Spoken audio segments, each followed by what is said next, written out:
विधिमंडळात रमी खेळणाऱ्यांना बक्षीस म्हणून क्रीडा खातं देण्याचा निर्णय अनाकलनीय आहे असं सुप्रिया सुळे यांनी म्हटलंय। कोकाटेंना क्रीडा खातं देणं यासारखा क्रूर विनोद नाही।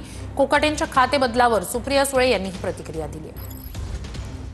तर रमी खेळणाऱ्यांना बक्षीस म्हणून क्रीडा खातं देणं हा क्रूर विनोद आहे असं सुप्रिया सुळे यांनी म्हटलेलं आहे।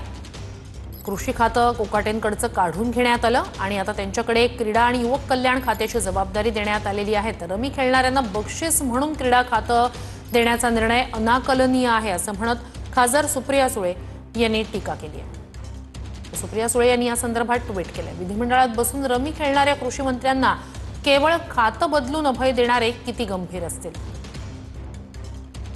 आपल्या पदाची जबाबदारी नसणारी व्यक्ती मंत्रिमंडळात आहे याची मुख्यमंत्र्यांना खंत वाटली पाहिजे। विधिमंडळात रमी खेळल्याचं बक्षीस म्हणून क्रीडा खातं देण्याचा निर्णय खरोखरच अनाकलनीय आहे, दुसरा क्रूर विनोद नाही। मुख्यमंत्री महोदयांना माझी विनंती आहे की कृपया आपण माणिकराव कोकाटेंचा राजीनामा घेऊन राज्याची प्रतिष्ठा जपावी।